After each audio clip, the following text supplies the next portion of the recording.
welcome to my channel. This is episode 6. First thing as always, thank you to those of you that have subscribed to my channel. If you are new, your names will go up here, and thank you for the support on the forum. Recognition goes up over here. Now, I only have one notification for today. I liked making the video last week, I enjoyed it. However, there was a few editing problems and some of the photos didn't get put in the video, and I do apologise for that. However, I've got a lot more videos hopefully coming out soon, so I will put them in at a later date. Now, most importantly, I don't want to be late for my class. They enjoy their lesson, and I don't want to disappoint them, so I better grab my gear, and hopefully I'll see you there. Gotta go. Bye. Hello all, and welcome to my class today. Everyone's here, fantastic. Take your seats, and we'll get straight into this. Now, I want to give you 4 things before we start what's behind me. So this is my experience so far that I had as a beginner to where I am now. So the first thing I want to cover is invitations. So for example, a team has been established.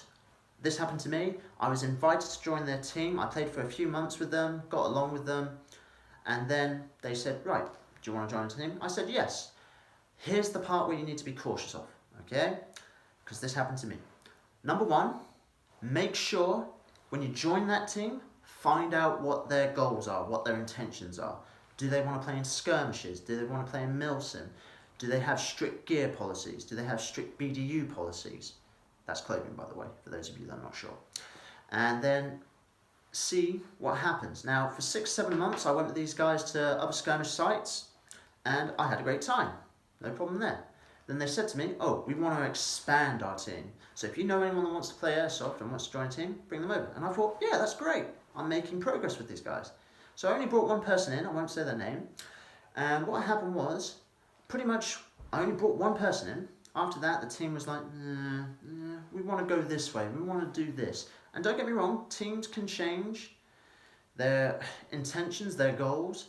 However, it may not work for everyone. That's the important part. It has to work for nearly everyone. Some people agree, some people disagree. And what happened was, literally, the team leader, I'll call him that, put his foot down saying, right, we're going to do this, we're going to do that, pretty much like a dictator, in a way, saying, no, we're going to do it this way is the best way. So it didn't sit well with me in the end. I was just like, you know what, you want to do your own thing, go ahead, do your own thing, but I'm not going to be a part of it. And I left on a good note. Them, no need to really go there. But yeah, just be careful of certain teams because they can change their policies. Number 2, I've actually formed a team, and it worked for a year or 2, and then after that the organisation went downhill.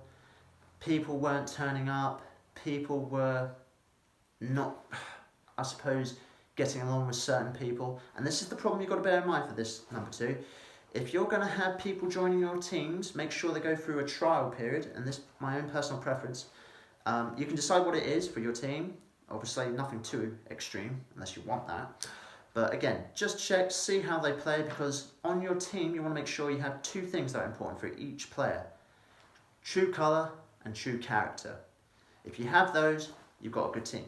If someone starts to reveal them, and you find, oh, this person's a bit dodgy, or for whatever reason, a bad player, yeah, it can affect the team. So my original team has kind of disbanded. I still keep in touch with some of them, and even some from my original group, which is fantastic. Hopefully I'll see you guys there when it is safe. The third thing is unofficial teams. So I've been in and out of teams. That sounds really bad, but it's not an official team. So people say, oh, do you want to join our team? You want to join our team? And I've just gone, yeah. And sometimes they may turn up in full number. They may turn up in half the number. Half may go to one site, half may go to the other. So like I said, it's not an official team. It's not really organised, but you still meet up with them and have a good time. So bear that in mind. That's the third one. Number 4, I'm trying, okay, hopefully, I know this is not the best year, but hopefully I will be joining a new team. No spoilers there yet. And hopefully all goes well on that front. Now that I've got that all out of the way, we can move on to what's behind me. And more importantly, you, the class, get to see the benefits of this. And sorry, did I bore you there? No? You paying attention? Doesn't look like it. That's your first and last warning. Pay attention. So, let's get onto the board, shall we? Hopefully you know me by now. I'm Gamble. teams for the beginners, hence the title. Hopefully I get my seal of approval, my smiley face. So, we're going to break it down, and what did I just say? Are you going to pay attention? Are you sure? Maybe this will help you remember. Sorry class, there's always one that tries to get away with it. But luckily, being the teacher of this video, I bring a spare. Anyone else want to push their luck? No? Good. Let's get back to the board then, shall we? So, I got the idea based on a compass, so I'm going to keep this very quick and basic, hopefully. Northern front, the north, no rush. Once you've done a few months of skirmishing, got your car probation sorted out, and buying all the gear you want, don't rush into a team, okay? Don't feel under pressure. Teams will form when they need to. So if you're with some friends, usually that's the best way to start, which leads me to the eastern front. Easy to start. Friends that you have that are interested in Airsoft is the best way to start, okay? Over those few months, like I said, you may get along with people on the enemy team or people that are regular at your site, and you may want to invite them into your team. There's no harm in saying, oh, would you like to join us? Just make sure there are some rules marked out, like, I don't know, for example, what can I give you? Players must turn up every certain amount of time, every, I don't know, 2 weeks in a month, or we're going to watch you for an entire game or an entire day. You can make that up for your own team, okay? Each team is different. Southern front, structure. What do I mean by that? Rules, okay, for your team. So, in some of my teams, we've been pretty laid back. Obviously, we've been skirmishing a long time, so you can turn up in whatever you want to wear. You can use whatever weaponry, riffs you're going to use. Other teams may look at the more military aspect, like everyone must have the same uniform. Everyone must have near enough the same gear, the riffs, weapons. So you've got two sides there that you can choose from. Obviously, it's preference again. You can be laid back and relaxed, or you can be a little bit more structured and military based. And that leads me to my last one over here, the western front. Does it work? The answer is simple, yes and no. Some teams will work better at it than others, other teams won't work and just drop off the face of the earth, disband. So when you use all of this, think about it carefully, because at the end of the day, you want your team to be successful, don't you? You don't build a team just to lose and disband.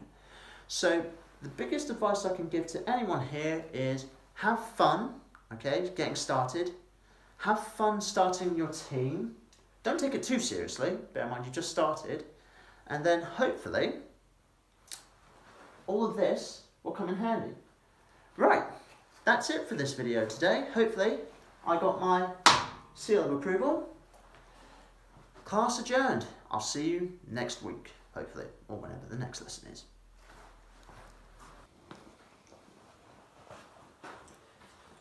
Right, let me just get comfortable. So, you're probably thinking, wow, that was a short episode today. Yeah, I wanted to keep it short for a few reasons, because I had a lot that I wanted to cover, but I thought since this is aimed at beginners, I'll keep it short for today. And yeah, videos will be as long as they have to. What else can I say? I have my rubber bayonet back from that naughty student. I did have a word with him after class, and I did say, look, you can't keep doing that, otherwise extreme measures will be taken. So, if I see him do it again, you know it's serious. When the goggles are on, I shall take this out, and this, and like so. Catch my meaning? So, in Airsoft, occupational hazard I know. What else is there? Oh yeah, don't worry. No airsofters were hurt in the making of this video. Just a little joke. So, let me put this away quickly. What can I say? Oh yeah, once this mag is away, put the goggles away.